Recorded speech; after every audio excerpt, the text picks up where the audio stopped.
नबी पाक सल्लल्लाहु अलैहि वसल्लम ने इंसान को कहा कि अंदर का बोझ उतार दे, वरना तेरे लिए जीना मुश्किल हो जाएगा। ये उतार दे अंदर के सारे बोझ, ये झूठ का बोझ, ये अदावत का बोझ, ये हसद का बोझ। आला हजरत बरेलवी रहमतुल्लाह अलैह मलफूज़ात शरीफ में फरमाते हैं कि हसद करने वाला सामने वाले बंदे पे एतराज़ नहीं करता, बल्कि हसद करने वाला अल्लाह की तकसीम पे एतराज़ करता है। वो कहते हैं उसे को दिया है, मुझे देना चाहिए था। बहस करते हैं लोग, अपने घर बैठ के दलाइल जमा करते हैं। कभी किसी शख्स के बारे में आप ज़रा कुरान मजीद पढ़ें और मेरे रसूल करीम सल्लल्लाहु अलैहि वसल्लम की अहादीस का मुताला करें। कुरान तो हज़रत मूसा की शान भी बयान करता है, हज़रत यूसुफ के तज़किरे नहीं बयान करता कुरान, जनाब ईसा रूहुल्लाह की अज़मत कुरान बयान नहीं करता। आला हज़रत बरेलवी रहमतुल्लाह अलैह के सामने किसी ने शेर पढ़ा कि शान यूसुफ जो दबी तो वो भी इसी दर पे दबी, तो आला हज़रत फरमाने लगे तुम्हें गलती लग गई है, मेरे नबी किसी को दबाने नहीं आए।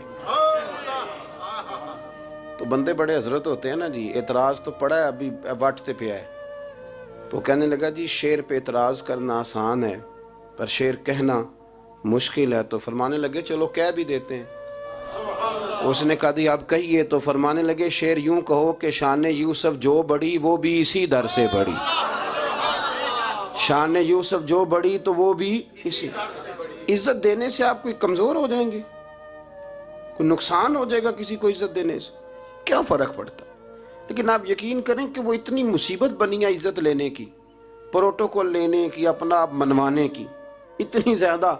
बल्कि वो लोग जिनको बिल्कुल इस चक्कर में नहीं पड़ना चाहिए था, दरवेश लोग, वज़ीरों का भी इस्तकबाल हो रहा होता है और पीरों का भी इस्तकबाल हो रहा होता है। कोई वज़ीर चढ़ जाए रोड पे तो रास्ता गरीब आदमी को फिर भी नहीं मिलता, तो कोई तगड़ा पीर चढ़ जाए तो फिर भी नहीं रास्ता मिलता। हालांकि ये दरवेश हैं, ये फ़कीर हैं, ये फ़क्र का दर्स देते हैं, लेकिन चाओ ही बड़ा है। मेरे रसूल करीम सल्लल्लाहु अलैहि वसल्लम ने सादा और समझ वाला और ऐन तबीयत के मुताबिक, जिसमें किसी बंदे को कोई मुश्किल ना हो।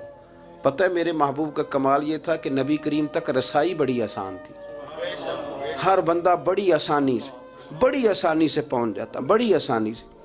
बुखारी में भी हदीस है, लेकिन काजी एजाज रहमतुल्लाह ताला अलैह ने बड़े प्यार से लिखी है और अनोखा रंग उनकी तहरीर में छलकता है। हज़रत अनस बिन मालिक रदी अल्लाह ताला अन्हु फरमाते हैं कि मुल्क शाम का एक शख्स हुजूर की बारगाह में हाजिर हुआ अपने बादशाह का कोई पैगाम लेके। गरीब आदमी ना वैसे ही तबन ही थोड़ा सा मायूस होता है, डर रहा होता है, वो सहमा हुआ होता है। लेकिन हालात के सहमे हुए लोगों को बता दो, हालात बदल जाते हैं, एक जैसे नहीं रहते। लेकिन ये बेचारे सहमे, ये हर जगह डर रहे होते हैं। ये आस्थानों पे भी डर के पीछे बैठे हुए होते हैं, आस्थानों पे भी प्रोटोकॉल मिल रहा होता है जिसकी जेब तगड़ी होती, तो डरते हैं ये लोग और इन पे प्रेशर बढ़ा दिया जाता है। कुछ ऐसे काम किए जाते हैं जिनसे इनकी दिलों पर बोझ भी रहता है कि नहीं नहीं यहाँ बात कोई नहीं करनी। हज़रत अनस बिन मालिक रदी अल्लाह ताला अन्हु फरमाते हैं जब वो आया ना नबी करीम की बारगाह में, तो वो कांपने लगा। कोई बात भी नहीं हुई, कोई ऐसा मसला भी नहीं हुआ, लेकिन वो कांपने लगा और थर थर कांपने लगा।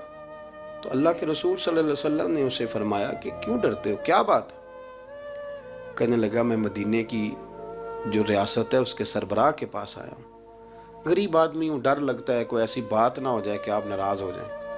तो उन्होंने तो देखा था ना उन लोगों को कि जो जानवर को मालिक की मर्जी के बगैर छाँव में बांध देते थे तो मार पड़ती थी। इतना सियाना हो गया तो मर्जी करेगा, मुझे डर लग रहा है। हज़रत अनस बिन मालिक कहते हैं बात कहाँ की थी, चली कहाँ गई। उसने क्या कहा और फिर जवाब में मेरे महबूब ने क्या फरमाया। आप जरा बात का लेवल देखें और हुजूर की गुफ्तगू का स्टेटस देखें। ये वो लोग, ये वो तरबियत है जो लोगों के दिलों और रूहों तक उतरती है। मेरे नबी करीम सल्लल्लाहु ताला अलैहि वसल्लम ने बात सुनी तो हुजूर रो पड़े और इतना रोए कि घुटनों के बल ज़मीन पर बैठ गए। जनाब अनस बिन मालिक फरमाते हैं हुजूर फरमाने लगे ना भाई तू किसी बादशाह के पास नहीं आया, ना तो किसी हुक्मरान के पास नहीं आया, तू तो उस बेटे के पास आया है जिसकी माँ गोश्त के खुश्क टुकड़े खा के भी रात गुजार लिया करती। मेरी माँ तो गोश्त के खुश्क टुकड़े खा के रात गुजार लेती थी, ना तो किसी।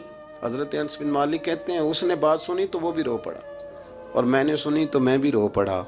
दोस्तों रसूल करीम देखे ना हम लोगों ने किस तरह का लेवल बनाया हुआ है। अभी तक वो जो वो जो दौलत का रट्टा है थोड़ा बहुत, वो अभी तक चलता है। अभी तक खानदान के अंदर कोई बंदा अमीर हो जाए तो चौधरी भी वही होता है, सियाना भी, मेरा तो ख्याल है पीर भी वही होता है। शर्त यह है कि उसके पास पैसे होने चाहिए, वही शेख होता है, सारा कुछ वही होता है। नबी पाक सल्लल्लाहु अलैहि वसल्लम ने हमें कहा कि ये तुम्हारे अंदर के बोझ हैं। माहा काफ़ी सदरिक, गुनाह जो होता है ये खटकता है सीने में, ये बंदे को परेशान करता है, बंदा तकलीफ में होता है, किसी को पता ना चल जाए। हम लोगों ने आहिस्ता आहिस्ता करके ना एहसासात की दुनिया छोड़ दी है, हमारा मिजाज नहीं। छोटी छोटी बातें होती हैं लेकिन हम तवज्जो नहीं ना करते, तवज्जो नहीं करते। कोई इतना मुश्किल बात नहीं कि रात को बेटा फल लेके आया तो अपनी बीवी के कमरे में चला गया। लोग उसकी माँ को और उसके बाप को ये बात आसानी से कह देते हैं कि आप हौसला करें, दवा करें, जो कर रहा है करने दें।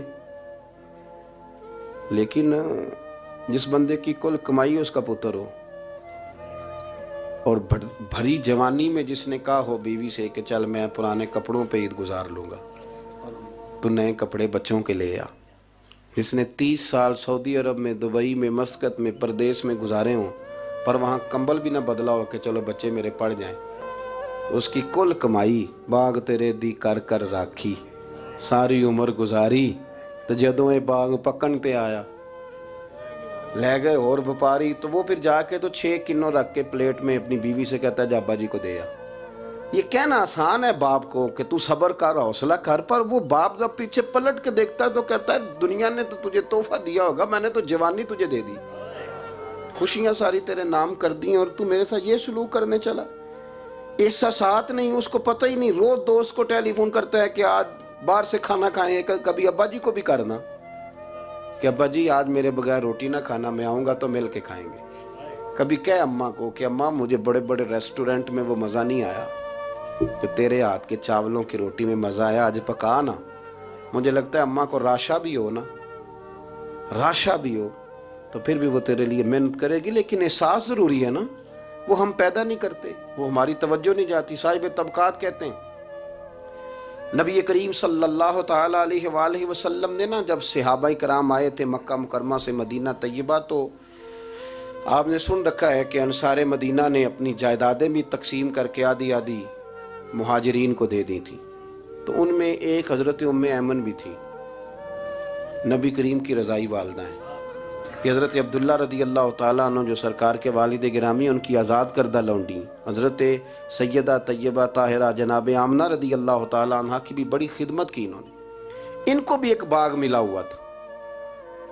जब वो खैबर के इलाके फ़तह हो गए, यहूदियों से बहुत सारे इलाके ले लिए, तो अल्लाह के रसूल सल्लल्लाहु अलैहि वसल्लम ने फरमाया अब इस तरह करो कि ये जो तुमने जायदादें ली हुई हैं ना अंसार से, ये वापस कर दो और तुम्हें इसमें से दे देते हैं। और हुजूर अलैहिस्सलाम ने अंसार मदीना से भी कहा कि मैं उनको ये जायदादें दे के और तुम्हारी वापस कराने लगा हूँ। तो अंसार ने तो वहाँ भी बड़ा अनोखा जवाब दिया कि या रसूलल्लाह हमारी वाले भी रहने दें और वो वाले भी उनको दे दें। वयुक्सिरूना अला अनफुसिहिम वलौ काना बिहिम खसासा, ये भी उनको उनके पास रहने दें। महबूब ने फरमाया नहीं, मेरा फैसला यही है।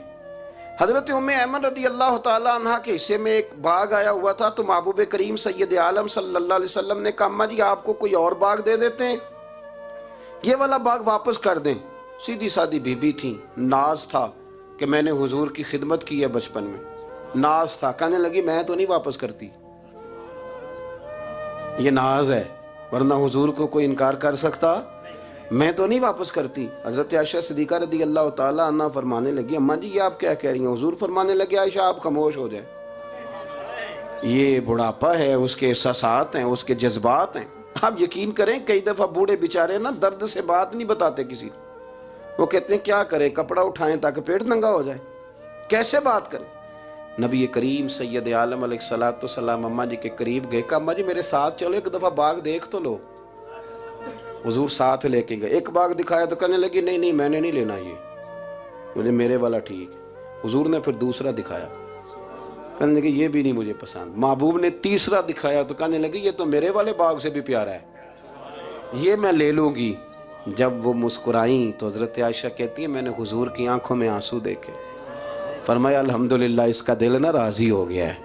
ये तरीका है मेरे अजीज़, थोड़े एहसासात तो पैदा करें, थोड़े अपने जज्बात, कितनी खुद गर्जी वाली जिंदगी है कि मुझे सिर्फ मेरा ही ख्याल है। और जो जहां बैठा है ना, पता है हम परेशान ज्यादा क्यों हैं? मैं मौलवी हूं तो मैं सारा दिन यही तकरीरें करता हूं, लोग मौलवियों की इज्जत नहीं करते, लोग मौलवियों की इज्जत नहीं करते। तो मैं कहता हूं छोड़ें ये रट्टा, इज्जत मांगने की क्या जरूरत है?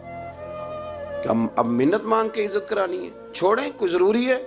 मैं इस तरह करता हूं कि मैं इज्जत करनी शुरू कर देता हूं। मैं करता हूं ना 15-20 उलमा की इज्जत, चलो हम आपस में शुरू कर लेते हैं, तो खुद ब खुद बाकी भी मसला ठीक हो जाए। बूढ़े लोग हर वक्त शिकायत करते हैं इज्जत नहीं की जाती, इज्जत क्यों आप भीख मांगते हैं? क्या जरूरत?